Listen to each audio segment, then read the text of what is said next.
Que bom que a gente está aqui reunido, né? Apesar do frio, apesar do jogo do Atlético, né?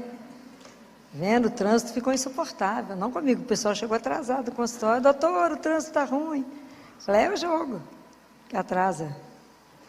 Muito bem, mas é um prazer a gente estar aqui reunido na presença de Deus. Pensem sempre isso. Nós estamos aqui na presença dEle. Então, esse domingo, a igreja celebrou a festa de... Muito bem, Pedro e Paulo. Pedro e Paulo, quando eu fico pensando assim, que hoje a nossa fé veio do testemunho desses homens. Veio desses homens que tiveram um encontro com o Senhor. E nós, por isso, a nossa igreja, ela é católica, ela é apostólica, porque ela veio dos apóstolos. A fé que eu professo é daqueles homens que testemunharam Jesus vivo. Da experiência que eles tiveram com Jesus. E aí eu quero fazer uma pergunta para vocês. Vocês acham, nós estamos vivendo uma época difícil, né? Está fácil, não. Vocês acham que a igreja católica acaba um dia?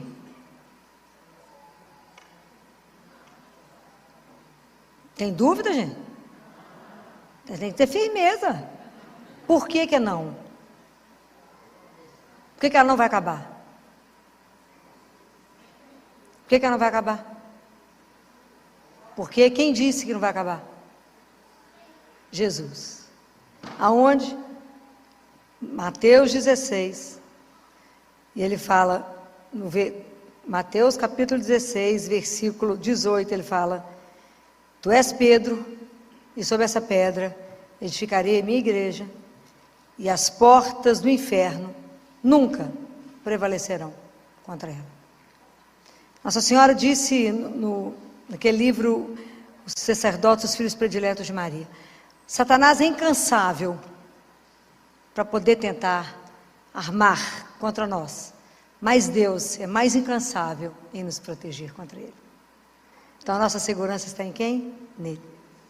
Ok? Então isso nunca poderá balançar o seu coração. Por maiores problemas que a gente viver, guardem essa palavra: as portas do inferno nunca prevalecerão contra a igreja de Deus. Ok? Quem está na barca de Pedro ainda continua é Jesus, ele não foi embora. Então ele está conosco. E nós formamos esse corpo místico de Cristo que a gente ainda não tem dimensão do que isso significa. Mas por que eu hoje quis que a gente pensasse sobre Pedro e Paulo?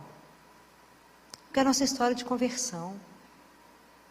Muitas vezes, a gente chegou até Jesus porque alguém nos trouxe. Porque alguém nos apresentou. Mas chega um momento da nossa maturidade da fé, que se a gente não tiver um encontro pessoal com Jesus, nós não vamos permanecer. Esse encontro pessoal, ele é decisivo. Assim como Pedro teve um encontro pessoal com Jesus. Ele estava lá pescando, quando Jesus faz o milagre da pesca no barco dele, ele fala: Senhor, vai embora, sabe por quê? Eu sou pecador demais, fica perto de mim não. Como ele fez com Paulo, no caminho de Damasco, que Paulo cai, e ele fala: Paulo, Paulo, Saulo, Saulo, por que me persegues? Fala: quem és tu, Senhor, que eu estou perseguindo? Então, se a gente não tiver esse encontro pessoal, nós não caminhamos, a nossa fé não cresce. Nós temos uma caminhada pessoal. Então Pedro, ele é muito a nossa cara. Porque Pedro era intempestivo, falava as coisas, começou a caminhar com Jesus, jurava que ia seguir ele até o fim. E negou, mas voltou. O olhar de Jesus atingiu Pedro e buscou ele de volta. A gente precisa permitir que o olhar de Deus nos alcance. A gente não pode se esconder de Deus. A gente tem que deixar que Ele nos veja. Falar com Ele: estou aqui, ó, olha para mim. Eu falo com Ele todo dia de manhã: o senhor está olhando direitinho? Sou eu, está vendo? Viu a roupa que eu vesti hoje? Para o senhor não me perder. Porque se o senhor me perder, eu vou te trair hoje.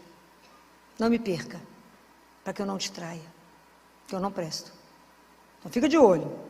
Mantenha o olho em cima de mim para que eu não desvie do caminho. Porque sem a sua graça eu vou desviar. Então, aonde que a fé de Pedro é sustentada? Vocês lembram desse evangelho? Como é que a fé de Pedro se manteve? Lembra? Jesus falou em Lucas. O que Jesus falou para Pedro? Pedro, Pedro, Satanás te pediu. Falou, me dá ele. Vou joeirar ele igual trigo. Vou fazer assim nele, ó. Lembra desse trecho? Mas Pedro, eu roguei ao Pai por ti. Então, a fé de Pedro, ela é sustentada pela oração de Jesus. Mas eu orei ao Pai por ti, para que a sua confiança não desfaleça. E você depois confirma teus irmãos, você sustenta a turma. Isso é maravilhoso. Isso é maravilhoso. Paulo, depois que teve um encontro pessoal com Jesus, ele falou, essa vida que eu tenho, que eu vivo na carne, eu vivo por causa do nome e da pessoa, do Filho de Deus, que é Jesus. Isso é maravilhoso. Nós temos que ter essa vivência. Para a gente poder evangelizar, as pessoas têm que, primeiro tem que ter um compromisso. Eu não posso falar com vocês de um Deus teórico. Não, vocês não estavam aqui. Eu tenho que falar com vocês de um Jesus que a gente falta pegar. Falta apertar ele assim. Vocês têm que ter uma experiência viva de um Deus vivo. Jesus não é teoria. Ele é real. O Evangelho não é uma teoria. E hoje eu estava dando aula para os residentes e para os acadêmicos, eu desviei um bocado do assunto, porque é tanto assunto, né? Que a gente não pode falar só de medicina, tem que aproveitar para falar da vida. E eu falei com eles, por que vocês vivem relacionamentos tão difíceis e tão ruins? Por que vocês viraram mendigos de afeto? Tudo, às vezes deprime, tem que tomar remédio, que é a luta. Um menino de 20 anos de idade tomando remédio, quero matar. Estou deprimida, filho, vou dar uma coça bem dada, às vezes fica boa em 2 tempos. Tem uns pais que na luta, pagando faculdade de medicina para vocês estudaram, formaram, está deprimido com o quê mesmo? Estou entendendo. Relacionamentos mal feitos, eu falei com eles, sabe por que vocês viram mendigos de afeto? Porque na palavra de Deus está escrito, como é que você sabe que a pessoa que você escolheu é a pessoa certa para vocês? Está escrita a palavra. Mas sabe por que vocês não sabem? Porque vocês não conhecem a palavra de Deus, ninguém lê a palavra, vocês não sabem. Aliás, vocês acham que Deus é dispensável, por isso é tudo tomar remédio. Sou dura, vou com isso para ver se acorda. Você sabe onde é que está escrito isso na Bíblia? Todo mundo louco para encontrar um príncipe, né, gente? Aquela luta, né? Aquela luta. Os moços loucos para encontrar uma princesa, né? Aonde que está escrito na palavra de Deus que você reconhece que a pessoa é a certa para vocês? Quem será que vai acertar? Aonde está escrito isso? Difícil essa? Aonde? Onde está escrito isso? Como é que eu sei que o marido que eu escolhi, que a minha namorada, que o meu futuro marido, ele é a pessoa certa? Se a pessoa que você escolheu, guarde isso, ela extrai de você o seu melhor.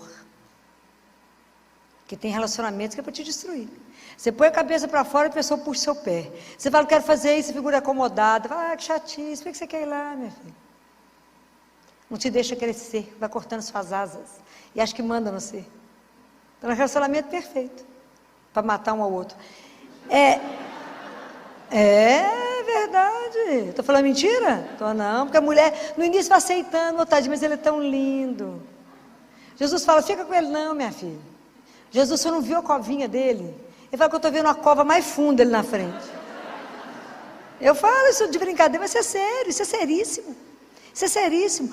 A pessoa que eu escolhi, ela é a pessoa certa, se ela extrai de mim o meu melhor. Pode imaginar o que significa isso? Ela me faz ser melhor do que eu imaginava ser.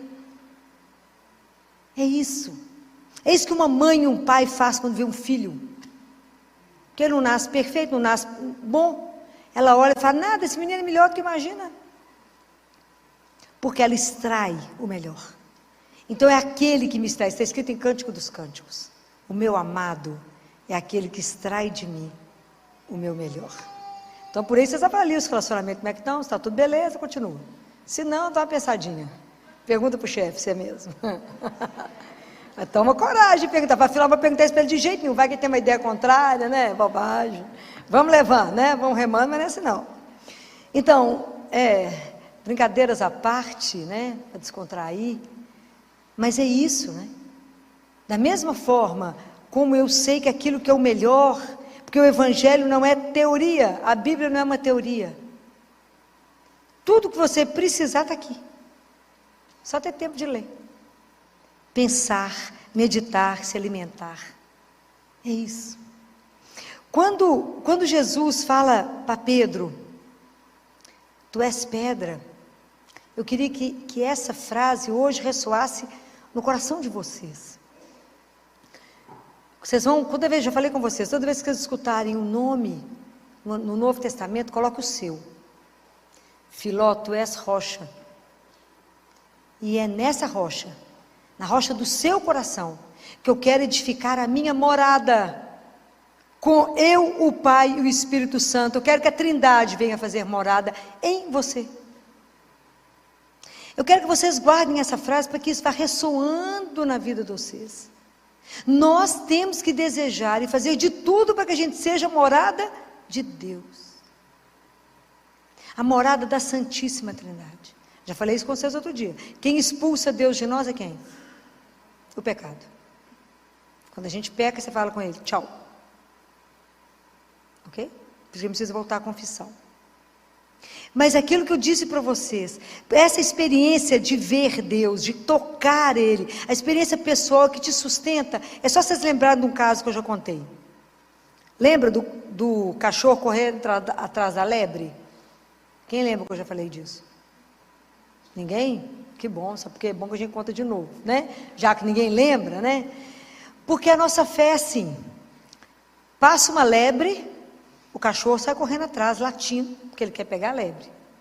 Aí alguns cachorros estão escutando, porque cachorro está latindo, vai correndo também. Escuta latir, vai correndo atrás. Aí vai correndo, porque tanto de cachorro atrás de uma lebre, todo mundo latindo.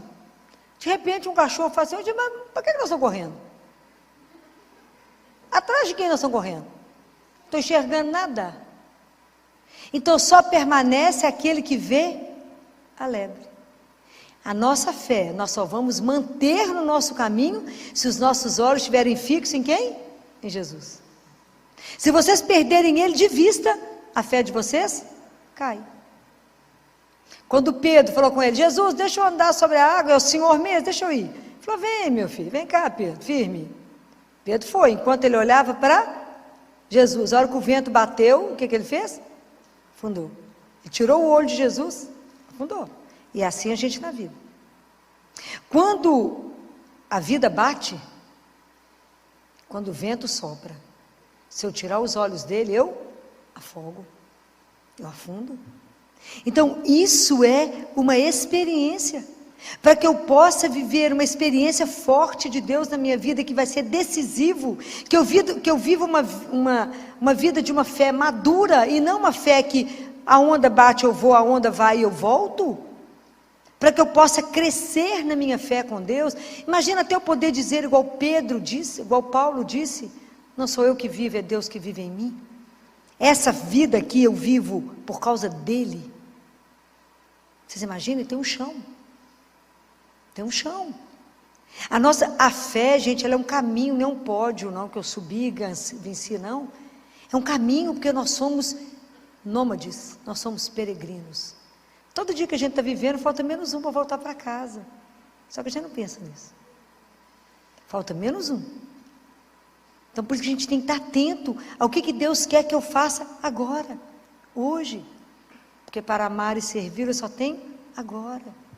Por isso que fala, não fica preocupado com amanhã, não vive hoje intensamente aquilo que você precisa viver. Não fica sofrendo com o que não aconteceu. Vive hoje, numa confiança incondicional naquele que te ama. Te ama sem igual. Mas essa experiência é a nossa experiência da nossa conversão, porque a nossa conversão ela é diária. Mas para que eu possa ir para o mundo anunciar Jesus, eu tenho que experimentar esse Deus. Eu posso confiar nele de uma forma incondicional. Se vocês não experimentarem, vocês não convencem ninguém. Aí São Paulo, na carta dele de domingo, que foi na segunda carta de São Paulo a Timóteo, no capítulo 4, no versículo 6, ele fala assim: combati o bom combate, terminei a minha carreira, guardei a fé. Eu fico pensando, fico com inveja louca, quando eu penso que será que no final, quando eu estiver encerrando a minha vida aqui, vou poder repetir a mesma coisa que ele? Porque a nossa vida espiritual é um combate. A nossa vida aqui, ela é um combate, o dia inteirinho. Hoje o dia inteiro vocês combateram. A gente às vezes não tem a dimensão, porque a partir do momento que eu assumo Jesus na minha vida, a minha vida ela vai passar por uma transformação, ok? Porque dentro de mim existe uma coisa que chama ego. E eu quero um tanto de coisa, eu sou igual um menino de 3 anos, né? Mas eu quero. Até eu pegar a minha vontade, colocá-la diante de Deus e falar com Ele, faça não aquilo que eu quero, mas aquilo que o Senhor sabe, que é o melhor. Isso é um chão. Isso é um chão. Porque isso não acontece num passe de mágica. Por que a gente não consegue se entregar? Porque a gente não confia. Por que a gente não confia? Porque a gente não conhece. Por que a gente não conhece? Porque a gente não tem vida de oração. Não temos disciplina. Então a gente está sempre voltando ao mesmo ponto, porque falta uma coisa única, chama disciplina. Para ter disciplina eu preciso de quê? Da graça de Deus. Para ter a graça de Deus eu preciso de quê? De pedir. A gente tem que ter humildade. Nossa fé tem que ser humilde. A gente tem que entender que a gente não é nada, e que a gente não vale nada. Mas que eu posso, com a minha miséria, colaborar com Ele para que a palavra chegue até vocês. Porque quem age em nós é quem? É Deus. Se vocês acham que sou eu estou enganado. Ok? Então é isso. É Deus que faz tudo em nós. É nele que a gente é, que a gente move, que a gente existe, é em Deus, nosso Senhor. Então até tomar consciência da dignidade que nos foi dada de sermos filhos de Deus, de como é que eu vivo a vida nessa verdade, de como é que eu vivo a vida a partir dessa consciência de que eu sou filha amada, que Ele me resgatou, que as almas não são do Papa, nem do Pedro, nem de Paulo, mas são dele. Jesus pagou um preço imenso por cada um de nós, na cruz. O sangue dele foi derramado para que cada um de nós tivesse direito ao céu. Por isso a gente caminha aqui sem medo da vida e sem medo da morte. O cristão não pode ter medo da morte, pois a morte é a porta que me abre para voltar para casa, para poder olhar para aquela coisa maravilhosa, para Ele tirar o véu e nos mostrar o Pai. Pode imaginar o que vai ser? Isso é uma coisa surreal. A gente não tem dimensão para que fomos feitos para uma vida que é eterna, que nós não sabemos, que é a beleza daquilo que Ele reserva para os filhos dele. A gente não tem dimensão. É maravilhoso. Aliás, é melhor Ele nem deixar ninguém saber, né? Porque o negócio deve ser tão escandaloso que a gente vai querer ir embora. Já falei com vocês que São Bento, depois que teve a experiência de ir, voltou meio aéreo. Eu ia voltar completamente louca. Diz que ele estava meio sempre aéreo, andando aqui, mas voado. Claro, devia ter com a cabeça lá. Com tudo que ele viu, não falou nada, né? Porque é homem, né? Que se tivesse mandado uma mulherzinha, já sabia tudo. Já falei, já fiz essa queixa. Eu falei, se o senhor tivesse levado uma mulherzinha, já sabia todos os detalhes do céu. Já tinha contado tudo aqui embaixo. Mas mandou 2 homens ficaram mudos. Pedro, foi Paulo, e São Bento, ó. Vê. Você pergunta para o menino quando chega da escola, o que aconteceu lá hoje? Nada. Fala, não pode. Como é que seu pai está pagando uma escola cara, você não fez nada lá hoje? Pergunta para a menina o que aconteceu na escola.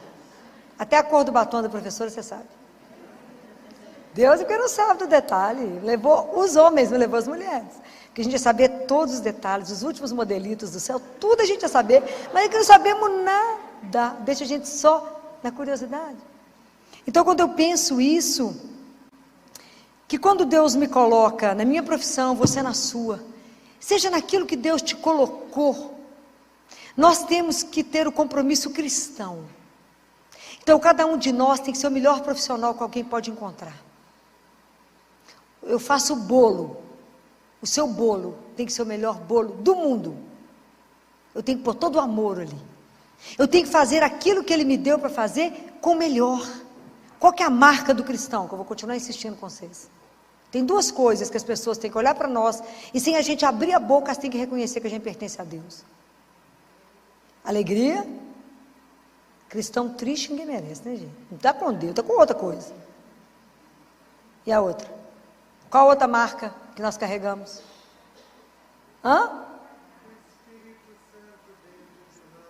Sim, mas como é que ele tem que se manifestar naquilo que eu faço? Pelo amor. Tem que pôr amor em tudo que vocês fazem. Tem que ter alegria naquilo que vocês fazem. Aquele povo que você vai ser atendida, que você vai a algum lugar, te recebe com alegria, te recebe com aquela delicadeza, com gentileza, e fala, tem alguma coisa nesse povo? Tem. Se alguém te perguntar, por que você assina essa alegria, essa felicidade? O mundo está caindo, alegria. Você ali é nada? Não, meu filho, tem Jesus. E Ele vai mudar a escola. Como é que nós vamos evangelizar triste, cabisbaixo, arrastando? Não vamos. O nosso Deus é aquele que já venceu por nós. É aquele que vence. É aquele que às vezes a gente insiste em ser infeliz. Insiste em carregar o peso das coisas e falar, ó vida, só tomando remédio para melhorar. Eu te falo, tem um remédio maravilhoso, chama Eucaristia.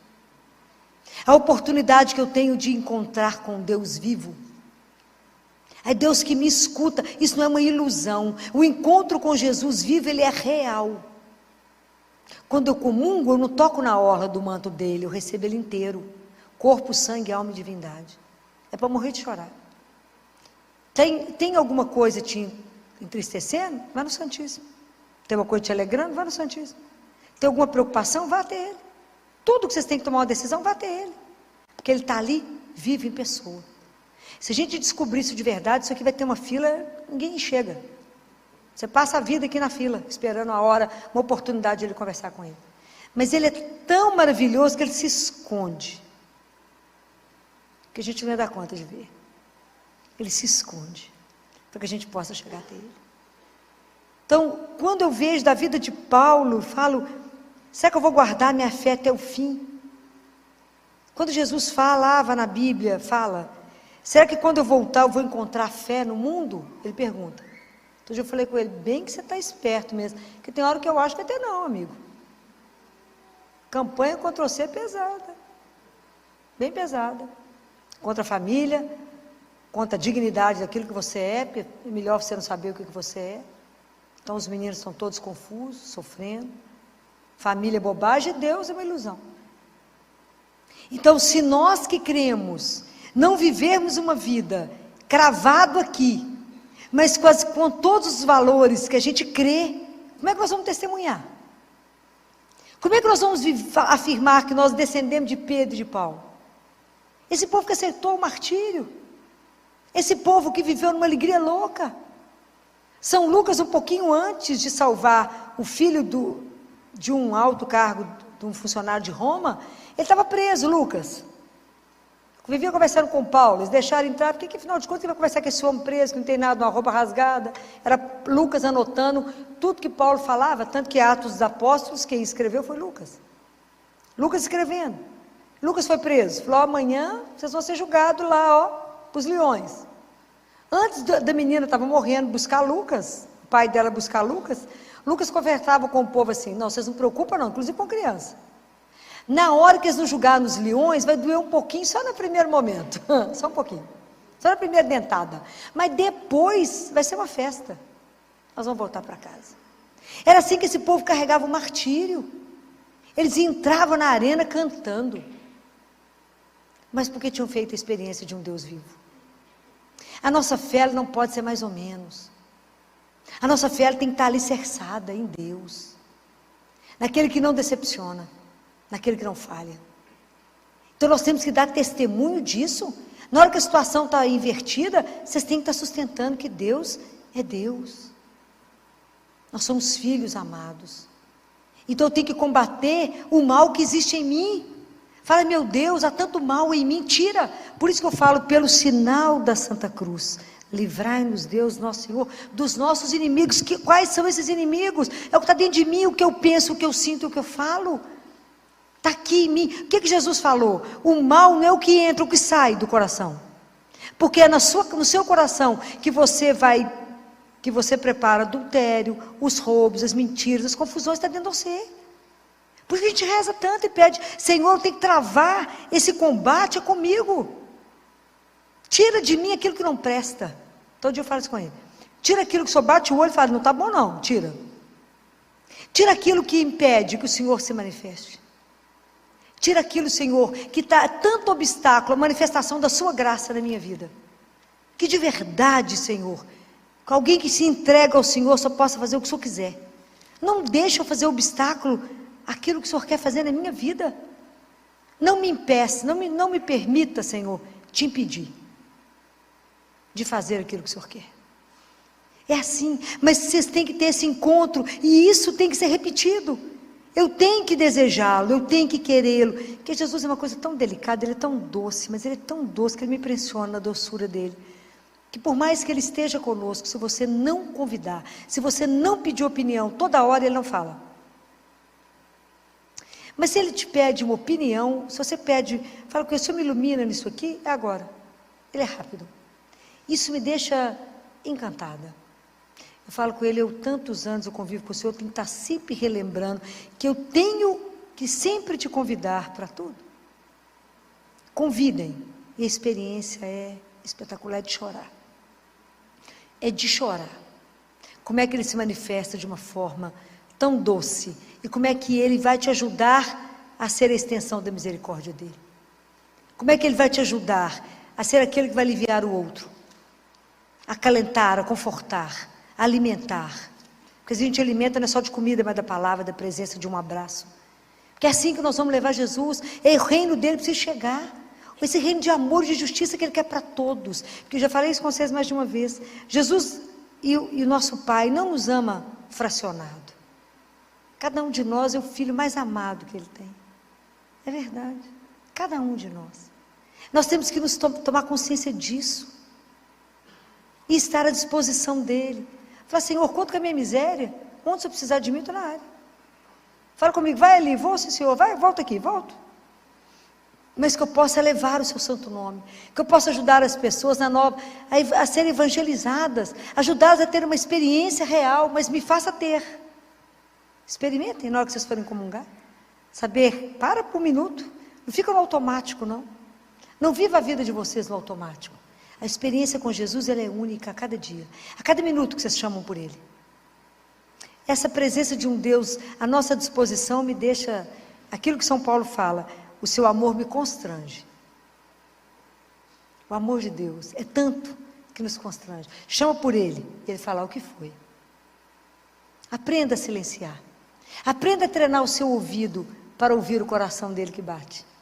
Aprenda a silenciar para ouvir a voz dele que sussurra. Fala, faça isso. Aprenda a reconhecer Deus na sua vida. Filó, mas é aqui na rotina, é aqui mesmo, ele quer isso mesmo. Ele quer a nossa vida de rotina, ele não quer coisas grandes, não. Deus quer participar do seu dia a dia, só compra de feira.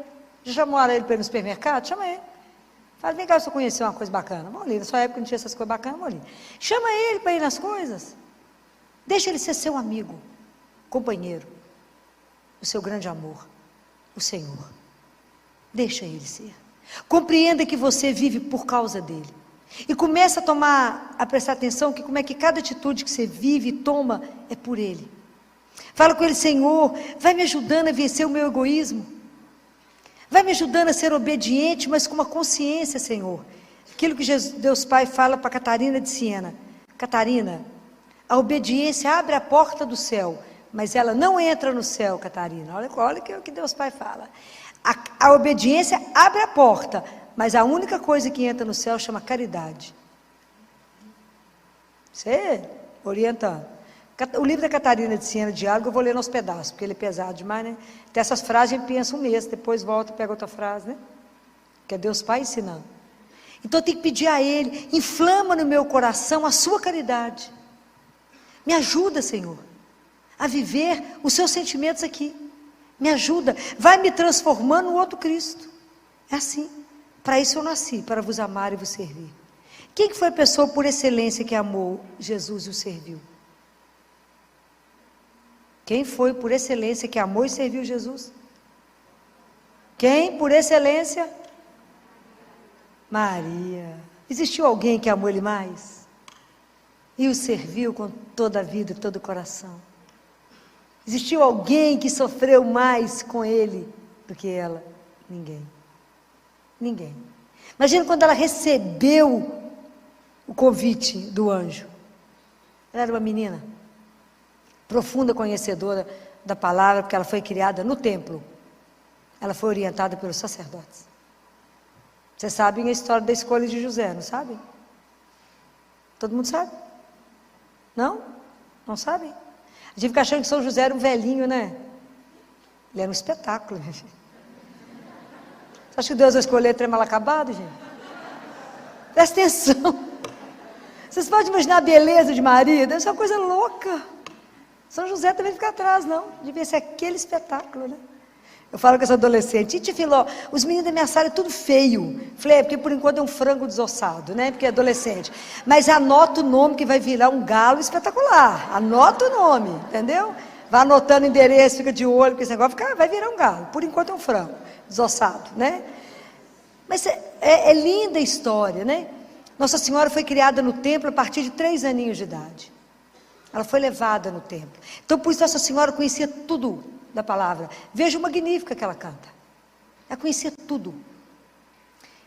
Quando ela foi chegando à adolescência, os sacerdotes reuniram, entraram em oração e sabiam que ela precisava se casar. Nossa Senhora ficou triste. Porque ela, na alma dela, ela já era consagrada a Deus. Ela queria pertencer ao Pai, consagrada. Era uma virgem consagrada, ela queria ser consagrada a Ele. Eles falaram, não, Maria, você vai ter que casar. Mas ela era profundamente obediente, porque ela confiava, como ninguém, em Deus. Então eles pegaram todos os jovens, viu gente? Jovens, não é velhinho não. Jovens da linhagem de Davi, porque o Jesus da linhagem de Davi. E levaram eles para o templo, entregou um ramo na mão de cada um, que foi identificado os ramos. E lá não existia ainda o Santíssimo, mas existia os Santos dos Santos, não é assim? Que uma vez por ano o sumo sacerdote entrava, não é isso? Então, foram todos identificados os ramos, foi colocado, né, lá. Então eles rezaram junto com os rapazes e foi entregue diante de Deus lá no Santos dos Santos. O escolhido de Deus iria florescer o ramo. Olha que coisa maravilhosa. Colocaram lá, ficaram de cá em oração, foram lá buscar os ramos, nenhum floresceu. Então, nenhum, esse é o escolhido. Foram rezar. É igualzinho a gente faz, né? Foram rezar de novo. Falaram, Senhor, o que nós não vimos? Vamos procurar. Ó, da linhagem de Davi, está faltando um moço que não apareceu aqui. Que está fazendo um trabalho num lugar escondido. Mandou a ordem para José. Como é que o povo era obediente? Foi para o templo. Vem cá, José. Vem cá. E José também tinha um voto de castidade e de entrega a Deus. Um homem lindo, uma mulher linda. Os dois com voto de castidade a Deus. Aí, entrega o ramo. Quando rezam, e o ramo está na mão de José. Sem chegar no Santo dos Santos, ele floresce. Por isso que São José carrega aquele ramo com flores, que a gente não sabe por causa de quê. Agora você já sabe. Que ele era o escolhido de Deus. É lindo. É lindo. O dia que a gente chegar no céu, nós vamos morrer de vergonha. A gente não sabe nada. Nós vamos chegar lá para viver a eternidade, conhecemos nada. Então, para poder evangelizar, nós temos que conhecer. Nós temos que conhecer primeiro a nossa miséria. Fala, mas o Senhor me fez filho de Deus mesmo? Eu sendo essa miséria?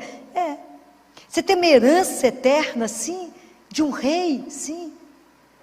Minha vida é eterna. Ele me criou para viver com Ele eternamente. Numa alegria indizível. E a minha vida aqui, eu vou viver no tempo que é curto. Sob o olhar dEle, para fazer o melhor.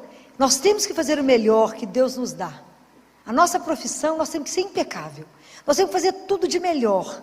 Porque nisso nós vamos revelando Ele. Mas a gente nunca pode perder a oportunidade de anunciar Jesus. Pelas nossas palavras, pelas nossas atitudes.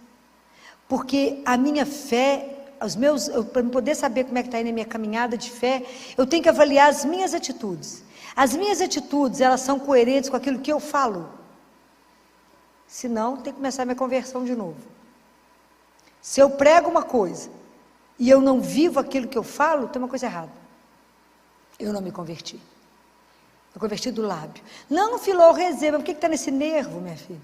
Não rezou, rezou com o lábio. se reza com o coração e faz a entrega, fez a entrega. É assim, é simples as coisas com Deus, porque Ele escuta, Ele não é surdo. Vocês têm que experimentar isso. A gente fala e Ele escuta. Jesus cuida de tudo, de todos os detalhes. De todos os detalhes. A gente parece bobagem, né? Mas Ele cuida de tudo. De tudo. Vou contar para vocês. Sábado, eu tinha que dar uma entrevista às 11h30 na televisão. Meio-dia, eles iam lá em casa, gravar. Falei com Jesus, meu filho, você tem aí trabalhando, anda de arrumagem para maquiar, como é que vai ser? Liguei para a menina que me maquia, falei, minha filha, eu preciso de você lá em casa às 11 horas, vou sair do CTI, vai estar tudo certo. Chegar lá em casa ventado, sem maquia, eles esperam um tiquinho, até que eles vão colocando as luzes e tal, demora. Então dá tempo de você acabar de maquiar. Aí eu mandei mensagem, Filó, minha filha, posso não? Tem cliente 11h30. Falei com Jesus, o que nós vamos fazer? Nós vamos sem nada mesmo, né? O que vai fazer? Vai dar tempo não, como é que eu vou arrumar alguém que vai vir aqui em casa me maquiar? Falei, o senhor resolve, né? Afinal de contas, o assunto é o senhor mesmo, resolve. Se eu vou parecer muito mal acabado, você vai dar para dar uma melhorada, né, meu filho? O senhor resolve. Passa um pouco mais tarde, liga a maquiadora. Filó, você acredita que do nada a pessoa que eu ia maquiar às 11h30 me ligou e falou, você não pode trocar comigo para 9h30, não? Falei, do nada? Isso para mim tem outro nome. É esses detalhes que eu falo com vocês. Assim, eu falo, não sei por que ela trocou. Eu falei, eu sei. Eu sei por que trocou. São esses detalhes, são esses cuidados. Que quando você coloca lá, Filó, mas é isso, até isso você coloca? Tudo coloco. Todos os detalhes. Nós dividimos, né? A vida é parceria, né? Tudo é dividido. O dia que vocês aprenderem a viver isso, fica mais fácil.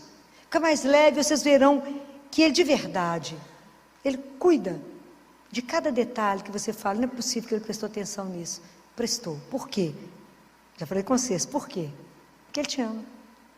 É por causa do amor. É o amor que faz Ele agir dessa forma em prol de você. É o amor que faz Deus te preceder em cada coisa, em cada reunião que você vai, em cada coisa difícil que você vai fazer. Fala, eu estou com medo, fala, não preocupa não, Ele já está lá, à sua espera. E já melhorou a história. Pode ir, sem medo, porque você contou com Ele, porque você confia nele. Ele fala, eu não deixo um filho meu ser decepcionado. Por quê? Porque ele não pode, por causa do amor. Há o dia que a gente acreditar.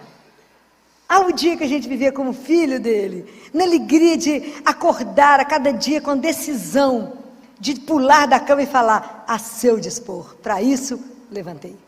Para quê? Para vos amar. Então só me leva do jeito que o senhor quiser hoje. O que vai acontecer? Não importa, o senhor já viu. O que me aconteceu, eu sei que é para o meu bem. Por quê? Porque eu confio no seu amor por mim. Essa é a beleza da gente poder viver o que esses homens levaram à vida. Esses homens não importaram de ser crucificados de cabeça para baixo. Paulo falou, vou cortar sua cabeça. Ele falou, tranquilo, vai cortar. E o que ele fala com esse romano que cuidava dele, era um alto posto, ele estava preso. E o cara fala com ele, você não vai me convencer? Ele fala, mas eu não tenho essa pretensão de convencê-lo. Existirá um momento que ele vai te olhar nos olhos. Nesse momento, você cairá. Quando ele te olhar no fundo de seus olhos. E Paulo fala com ele, tem um mar lindo e Paulo fala com ele. Porque o homem pega a água, e Paulo faz assim, pega a água aqui e acha que isso é a vida. E não percebe que ela escorre no meio dos dedos. O que eu estou te falando não é desse punhado de água que você pega e que escorre, não. Eu estou te falando do mar inteiro, meu filho. Compreende a diferença? Então, quando eu estou falando para vocês de Deus, é de algo eterno, e onipotente, onipresente, de um tamanho sem igual. Não se feche no ateliê da sua vida, não. Se solte e fala, sou seu. Deixa eu subir nas suas asas, Senhor, e me carrega. Me ajuda a vencer o combate de cada dia. Para que eu chegue no final e fale, eu vivi a minha fé. Eu combati o bom combate. Eu permiti que eu diminuísse e que ele crescesse em mim, como o Batista falou. Eu quero, Senhor, por cada vez que eu quero me converter, tem uma mortificação pessoal. Eu vou morrendo aos poucos para que somente o Senhor reine em mim. É esse o processo. Nosso processo de conversão é um processo de uma vida. Até no momento da nossa morte, nós vamos estar nos convertendo. Mas vamos pedir a Jesus a cada dia a graça de ser um outro Pedro, um outro Paulo, de testemunhar com a nossa vida que Ele é Deus e que Ele vive e que Ele está vivo aqui agora, no meio de nós, que Ele nos olha, que Ele cuida, que a gente anda sob o olhar dEle e permita que o olhar dEle te alcance hoje. Às vezes tem alguma coisa aí que não está bom, está precisando do olhar de Deus. Se exponha, fica nua, fique nu diante de Deus. Quando eu falo dessa nudez, já falei com vocês mais de uma vez, é da alma. Conta para Ele aquilo que não está bom, experimenta essas coisas que eu falo com vocês hoje. Fala com Jesus, vou te contar uma coisa, um segredo que ninguém sabe, só o Senhor. Faz de conta que o Senhor não sabe também, né? Vou te contar esse segredo, mas o Senhor já sabe, mas faz de conta que o Senhor não sabe. Faz carinha de surpresa, né? Eu vou te contar isso. Transforma isso. Faça dessa angústia, dessa dificuldade, desse problema, disso que está me consumindo, faça a vossa vontade e que eu possa de verdade reconhecer com toda clareza que é o Senhor que agiu porque me ama. Experimente sair daqui com o coração limpo, com nenhuma preocupação, com nenhuma angústia, porque você vai deixar entregue no coração dele.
Experimente. Vocês primeiro precisam ser evangelizados, para que a evangelização dê frutos. Os frutos pertencem ao Senhor. Nossa é labuta, mas que Deus use poderosamente da vida de cada um de vocês para testemunhar que nada, nem ninguém, como o nosso Deus. Louvado seja o nome de nosso Senhor Jesus Cristo. Para sempre seja.